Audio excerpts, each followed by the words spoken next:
میں نے اسے خوشگوار فضائی سفر کی دعا دی اور ہماری گفتگو کا سلسلہ ختم ہو گیا۔ صوبراج کے حشمت ہونے کے بارے میں کیا بات ہو رہی تھی؟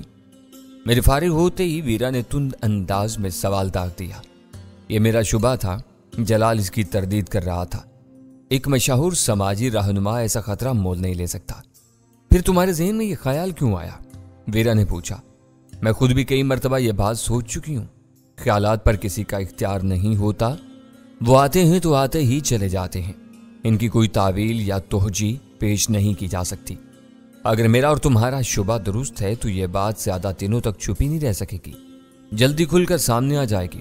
اگر اس کھیل میں صوبراج کا ہاتھ ہے تو پھر ہمیں مشکلات کا سامنا کرنا پڑے گا، میں نے سوچتے ہوئے کہا۔ شاید آپ یہ بات اس کے سیاسی رتبے کی بنا پر کہہ رہے ہیں۔ غزالہ نے میری تشویش کا رخ بھانپتے ہوئے اپنا خیال ظاہر کیا۔ یہ سامنے کی بات ہے، وہ اپنے اثر و رسوخ سے کام لے کر ہمارے لیے رکاوٹیں پیدا کرنے کی کوشش کرے گا۔ میں نے جواب دیا، دیکھتے ہیں کہ آنے والا دن ہمارے لیے کیا خبر لے کر طلوع ہوتا ہے۔ غزالہ کی بات ویرا کے موڈ پر اثر انداز ہوئی تھی۔ جلال اسلام آباد لوٹ گیا ہے، اس کے آدمی صوبراج کا رخ نہیں کریں گے۔ اب ہماری معلومات کا انحصار صرف اول خان کے آدمیوں پر ہوگا۔ سلطان شاہ بولا، ہو سکتا ہے کہ صوبراج کے سلسلے میں ہماری کامیابی کی رفتار میں تیزی برقرار نہ رہ سکے۔ ایک بار حشمت کی شخصیت کے بارے میں کچھ مواد سامنے آ جائے تو پھر میں خود میدان میں اتروں گی۔ کافی عرصے سے گھر پر پڑے پڑے میرے اعصاب زنگ آلود ہونے لگے ہیں، ویرا نے پرعزم لہجے میں کہا۔ وہ زیادہ دیر تک ہمارے ہاتھوں سے نہیں بچ سکے گا۔ وقتی روح میں بہہ کر زیادہ جذباتی ہونے کی ضرورت نہیں، میں نے اسے سمجھایا۔ ابھی ہمیں صبر اور سکون سے انتظار کرنا چاہیے، جلدی کوئی نہ کوئی سرا سامنے آ جائے گا۔ باتیں کتنی دیر جاری رہ سکتی تھیں؟ رفتہ رفتہ ہم چاروں پر تکان غالب آنے لگی اور ہم ایک دوسرے سے رخصت ہو کر اپنے اپنے کمروں کی طرف ہو لیے۔ اول خان کے دونوں آدمی اپنے طے شدہ پروگرام کے مطابق چھت پر موجود تھے۔ اگلے روز اول خان دن چڑھے ہمارے پاس آیا تو اس کے پاس حوصلہ افزا اطلاعات موجود تھیں۔ حشمت خان دراز قامت اور وجیح آدمی تھا۔ خاص بات یہ تھی کہ عمومی طور پر اس کی قامت و جسامت صوبراج سے بڑی حد تک مشابہ تھی۔ فرق صرف یہ تھا کہ ہوٹل میں آ جانے والا حشمت خان باریش آدمی تھا۔ دھاڑی اور خمدار مونچھوں کی وجہ سے اس کی شخصیت بہت باروب نظر آتی تھی۔ اس کے برعکس صوبراج کلین شیپ تھا۔ کیا تمہارے نزدیک اس فرق کی کوئی اہمیت نہیں؟ ویرا نے وہ تفصیلات سننے کے بعد اول خان سے پوچھا۔ ایک عام آدمی کے لیے کسی خد و خال کی باریکیوں کو نوٹ کرنا آسان نہیں ہوتا۔ حشمت کے بارے میں میرے آدمی نے ہوٹل کے عملے سے معلومات حاصل کی ہیں۔ ان لوگوں کے لیے سب سے اہم بات یہ ہے کہ وہ داڑھی مونچھوں والا ہے۔ اول خان نے مدافعانہ لہجے میں جواب دیا۔ ذرا سی دیر کے لیے داڑھی مونچھوں کو بھول جاؤ، قد و قامت کی یکسانیت کو تم کیا کہو گے؟ میں نے پوچھا۔ شاید تم یہ کہنا چاہ رہے ہو کہ حشمت کی داڑھی مونچھیں نقلی ہوتی ہیں؟ اول خان نے سوال کیا۔ یہ جلال کی دلیل کا جواب ہے۔ اس کا کہنا تھا کہ صوبراج ایک معروف آدمی ہے، وہ کسی فرضی نام سے ایسے 5 اسٹار ہوٹل کا رخ نہیں کر سکتا جہاں اس کا اپنے جاننے والوں سے بھی سامنا ہو سکتا ہے۔ وہ نک کے اعتماد کا آدمی ہے، کوبرا کا ذمہ دارانہ کردار وہی ادا کر سکتا تھا۔ صوبراج نے اس مشکل کا حل یہ نکالا کہ دوہری شخصیت اختیار کر لی۔ ہوٹل میں وہ حشمت بنا ہوا تھا، وہاں سے نکلنے کے بعد وہ صوبراج بن جاتا تھا۔ اس کے دونوں روپ اور بہروپ کامیابی سے چل رہے تھے۔ وہ گیٹ اپ دشوار ضرور ہوگا لیکن ناممکن نہیں تھا، غزالہ نے سوچتے ہوئے کہا۔ چہرے پر الگ سے چپکائی گئی مونچھ داڑھی قریب سے پہچانی جا سکتی ہے، سلطان شاہ بولا۔ زمانہ بہت آگے نکل چکا ہے، ویرا نے اس کی تردید کرتے ہوئے کہا۔ آج کل ریڈی میڈ میک اپ کے لیے ایسی آسانیاں دستیاب ہیں کہ عقل دنگ رہ جاتی ہے۔ دوسری بات یہ ہے کہ بعض لوگ اپنی اصل داڑھی مونچھوں کی تراش خراش کا اتنی باریکی سے دھیان رکھتے ہیں کہ بادیوں نظر میں ان کی داڑھی مونچھیں نقلی نظر آتی ہیں۔ تیسری اور اہم بات یہ ہے کہ ہوٹل میں حشمت کا قریبی رابطہ اور واسطہ صرف ارجن سے تھا۔ وہ اس کے گھر کا بھیدی تھا، اس کے لیے داڑھی مونچھوں کے ہونے یا نہ ہونے سے کوئی فرق نہیں پڑتا تھا۔ بکیا عملے سے اس کی دور سے سلام دعا ہوتی تھی۔ کسی کو یہ سوچنے کی ضرورت ہی نہیں تھی کہ حشمت ہوٹل میں کیا ڈرامہ کر رہا تھا۔ میرے ذہن میں ابتدا سے یہ خلش موجود تھی کہ صوبراج کا اس سارے واقعے میں کیا کردار ہو سکتا ہے۔ مجھے پورا یقین ہے کہ اس کے چہرے پر داڑھی مونچھیں لگا کر اسے ہوٹل کے سامنے لایا جائے تو وہ سب اسے حشمت خان کی حیثیت سے پہچان لیں گے، میں نے زور دے کر کہا۔ لیکن بلی کے گلے میں گھنٹی کون باندھے گا؟ ویرا نے برجستہ کہا۔ وہ VIP ہے، کوئی اسے چھیڑ نہیں سکتا۔ بے اختیار میری نظریں اول خان کی طرف اٹھ گئیں۔ ویرا کے اٹھائے ہوئے نقطے کا جواب وہی دے سکتا تھا۔ مجھے اس بارے میں اوپر سے کوئی ہدایت نہیں ملی۔ جب تک جلال نے اس کی حیثیت کا ذکر نہیں کیا تھا میں اس کے ساتھ ہر سلوک کر سکتا تھا، لیکن اب بات پیشہ ورانہ ایمانداری کی آ گئی ہے۔ مجھے اس کے پروٹوکول کا علم ہو چکا ہے تو اب مجھے محتاط رہنا ہوگا۔ तुम मोहतात रहोगे। जलाल को इस्लामाबाद में काम पड़ गया है तो फिर मुझे खुद मैदान में निकलना होगा। मैंने फैसला कुन लहजे में कहा। मैं अपने काम की इब्तिदा होटल से करूंगा। तुम अकेले नहीं रहोगे, मैं तुम्हारा साथ दूंगी। वीरा ने बिला तवक्कुफ अपना फैसला सुना दिया। डैनी के साथ रहकर तुम खुद भी फंसोगी और इसे भी मरवाओगी, सुल्तान शाह ने कहा। मैं इतनी अहमक नहीं हूं कि सरेआम डैनी के साथ कंधा जोड़कर फिरती रहूं, वीरा ने कहा। फिर कितनी अहमक हो? सुल्तान शाह ने मासूमियत से पूछा और सब बेसाख्ता हंस पड़े। वीरा भी इस बरजस्ता मजाक से महसूस हुई थी। मैं बराह रास्त सोबराज से मिलने के इम्कानात पर गौर कर रही हूँ, वीरा कह रही थी। मेरे ज़हन में एक मुबहम सा खाका है। उसका खदुखाल साफ हुए तो आपस के मशवरे से आगे बढ़ूंगी। ज्यादा खतरात नजर आए तो मैं इससे दूर रहूंगी। वो मोजी दुश्मन है, उससे दूर रहकर काम करना ही सबके हक में बेहतर होगा। अव्वल खान ने मशवरा दिया। दुश्मन कितना ही मोजी क्यों ना हो, उसका सर कुचलने के लिए उसके करीब जाना पड़ता है। वीरा मुस्कुरा कर बोली, तुम खुद समझदार हो, मैं तुम्हें मशवरा दे सकता हूँ, तुम पर अपनी मर्जी मुसल्लत नहीं कर सकता। अव्वल खान ने संजीदगी से कहा। यहाँ से तुम कहाँ जाओगे? कदर तवक्कुफ के बाद मैंने अव्वल खान से सवाल किया। पुलिस हेडक्वार्टर में एक मीटिंग होने वाली है, वहीं जाने का इरादा है। बस तो फिर मुझे रास्ते में सदर उतार देना, मैं होटल का एक चक्कर लगाऊंगा। मैं 15 मिनट बाद रवाना हो जाऊंगा। अव्वल खान ने अपनी रिस्ट वॉच पर निगाह डालते हुए कहा। तुम्हें कोई तैयारी करनी है तो कर डालो, मैं कपड़े बदल कर आता हूँ। यह कहकर मैंने अपनी जगह छोड़ दी। गजाला भी मेरे साथ उठ गई। बकिया तीनों अफराद में से किसी ने मेरे इरादे पर कोई एतराज नहीं किया था। शायद हर एक के जहन में यह बात बैठ चुकी थी कि कुछ न करने से कुछ न कुछ करना बेहतर था। होटल आप किस उम्मीद पर जा रहे हैं? कमरे में पहुंचते ही गजाला ने मुझसे एक मुतवक्का सवाल कर डाला। निक से मेरी बात कल हुई थी, मैंने उसके शाने पर हाथ रखकर नरमी से कहा। वो कोई तयशुदा गुफ्तगू नहीं थी, बस बात में से बात निकलती चली गई। हशमत मेरी इस गुफ्तगू से पहले इस होटल में पहुंचा हुआ था। होटल का रिकॉर्ड बता रहा है कि गुज़िश्ता चंद दिनों में वो 2 बार होटल में रह चुका था। इन हक़ाइक़ से जाहिर हो रहा है कि वो महज मेरी वजह से होटल में नहीं पहुंचा था। वहां उसकी पूरी सरगर्मियां कई दिन से जारी हैं। सवाल यह है कि वो वहां क्या कर रहा था। गजाला सोच में पड़ गई और चंद सानियों के तवक्कुफ के बाद बोली। आपने पहले भी ये शुबा जाहिर किया था कि वो होटल दुश्मनों की सरगर्मियों का गढ़ बना हुआ है, लेकिन वीरा ने शायद इस नुक्ते पर ध्यान नहीं दिया। वो बस सोबराज की जात में उलझ कर रह गई है। सोबराज से मुझे कोई जाती अनाद नहीं है, मैंने कहा। उसकी मशकूक सरगर्मियों ने मुझे उसकी तरफ मुतवज्जा किया है। अब जरा सी तफसीलात सामने आई हैं तो मुझे यकीन हो गया है कि होटल में इस वक्त भी कुछ मुश्तबा अफराद मौजूद होंगे जो सोबराज से हदायत लेते होंगे। यानी सोबराज ने हशमत खान का रूप धार कर भारतीय एजेंटों की रहनुमाई का बेड़ा उठाया हुआ था। वो इतना बेवकूफ नहीं है कि यूं खुलकर सामने आ जाता। निक और अर्जुन के अलावा शायद टॉम को ये बात मालूम होगी। दूसरे एजेंटों के लिए वो नकाब पोश कोबरा था। मैंने कपड़े बदलते हुए जवाब दिया। वो एजेंट ब्लैक कैट्स भी हो सकते हैं। गजाला ने मुझसे तस्दीक चाही। मैंने अपना सर इस बात में हिला दिया। निक और टॉम बहुत से तहफ़्फ़ुज़ात के साथ कानूनी तौर पर यहाँ बैठे हुए हैं। उन्होंने एक तरफ बेन डेविड को नए आईमैन के रूप में मैदान में उतारा हुआ था, दूसरी तरफ राह के दहशत गर्दों को खौफ व हिराज फैलाने की मुहिम पर लगाया हुआ था, और तीसरी समत में सोबराज से काम ले रहे थे। ये बात सही है कि ब्लैक कैट्स दूसरों से अलग थलग रहकर अपना काम करते हैं और दुश्मन पर कारी वार करके तेजी से फरार हो जाते हैं, मगर इसके लिए भी इन्हें किसी न किसी मकामी सहारे की जरूरत होती है। यहाँ कोबरा इनका सहारा बना हुआ था। अगर ब्लैक कैट्स होटल में मौजूद हैं तो आपका वहां जाना खतरनाक साबित हो सकता है। गजाला पुरतशवीश अंदाज में बोली। हो सकता है इनमें से कोई आपको पहचानता हो।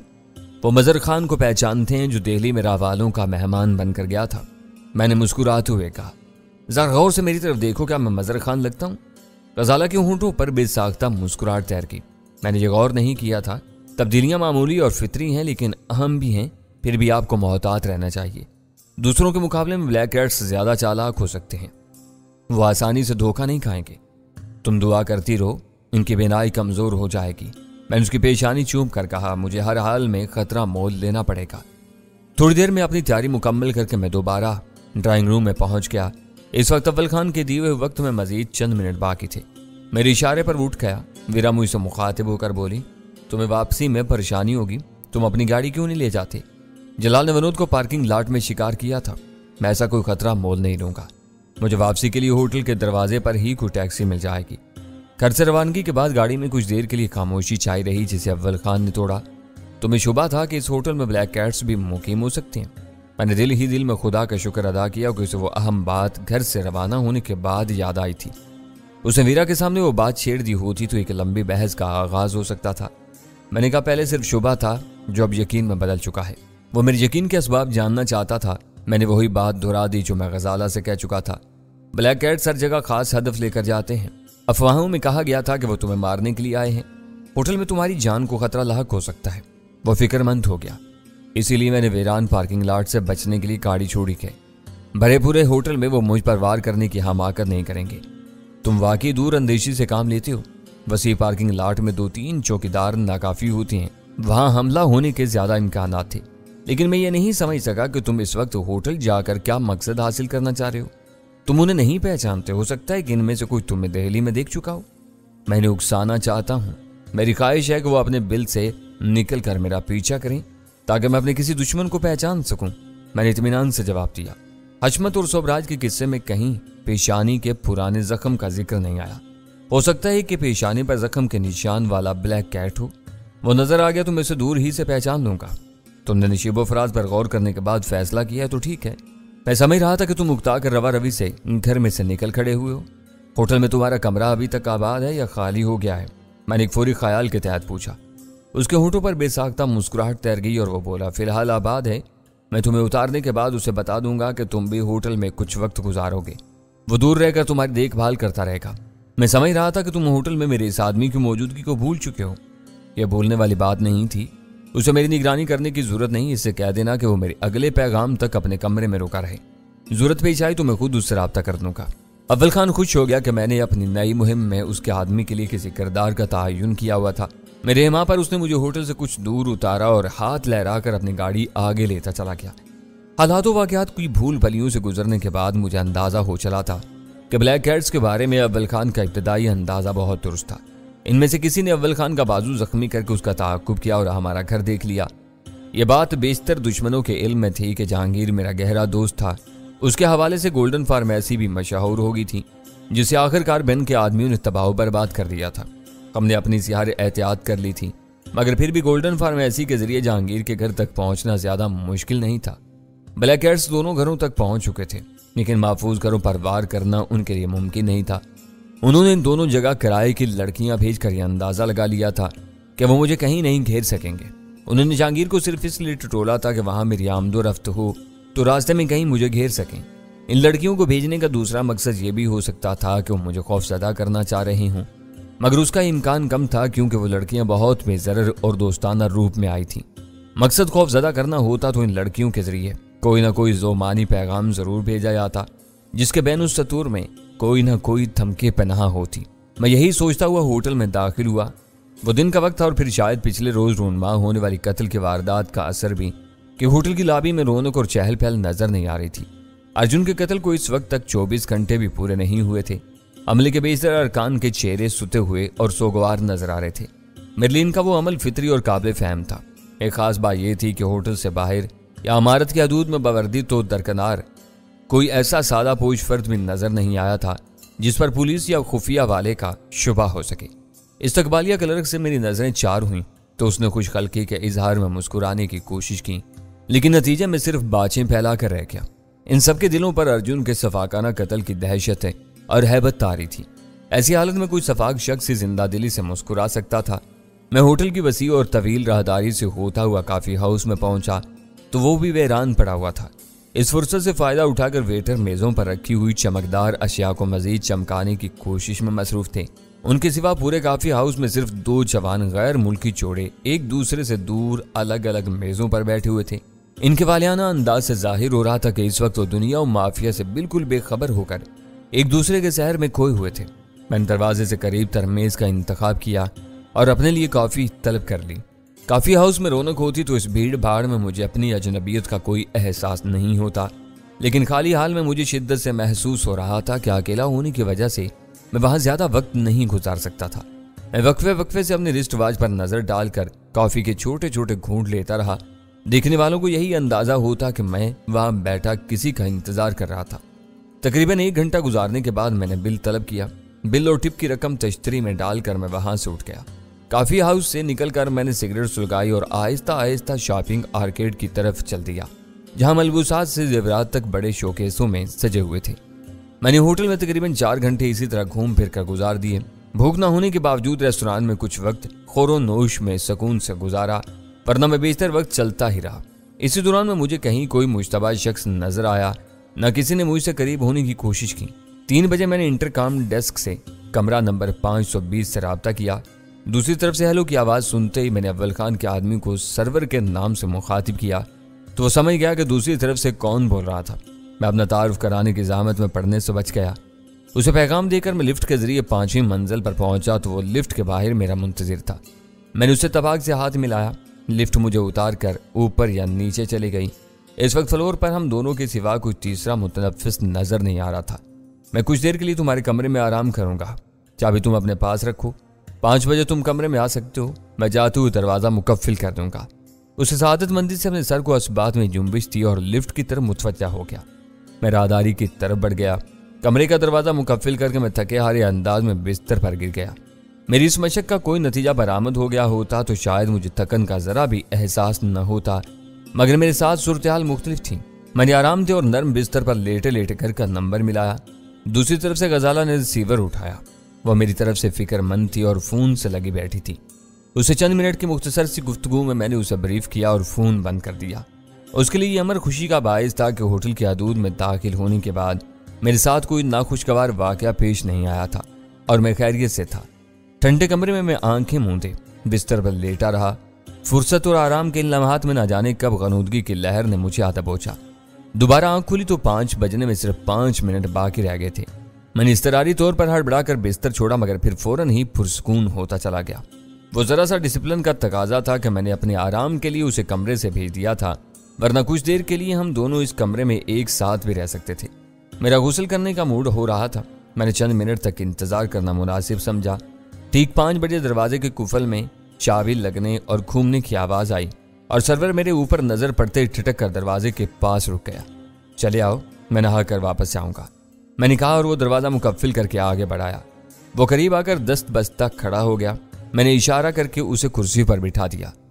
सर, चीफ ने कहा था कि यहाँ कोई ख़ास बात हो तो मैंने रिपोर्ट देने के साथ आपको भी बता दूँ। वो दब से बोला, क्या कोई ख़ास बात हुई है? मैंने चौंक कर पूछा। चीफ ने दूसरी बातों के अलावा औसत कद और सांवले रंग के एक आदमी की तलाश के बारे में भी हदायत की थी। सर्वर ने सपाट लहजे में बताया। उन्होंने पेशानी पर पुराने जख्म के निशान को उसकी सबसे बड़ी पहचान बताया था। 4 बजे के करीब मुझे ऐसा आदमी नजर आया था। मेरे लिए वो बहुत बड़ी खबर थी। सर्वर को अंदाजा नहीं था कि उसने क्या दरियाफ्त कर लिया था। मैं संभल कर बिस्तर पर सीधा होकर बैठ गया। वो कहाँ नजर आया था तुम्हें? मैं लॉबी में बैठा चाय पी रहा था। वो लिफ्ट से उतरा तो उसका रुख मेरी तरफ था। मुझे उसके माथे पर जख्म का निशान चमकता हुआ नजर आया। मैंने चाय वहीं छोड़ी और वेटर को 100 रुपए का नोट पकड़ाकर बाहर आ गया। वो अपने हाथ में एक पैकेट लिए टैक्सी की तरफ जा रहा था। बोलते जाओ। उसके खामोश होते ही मैंने उसे लुकमा दिया।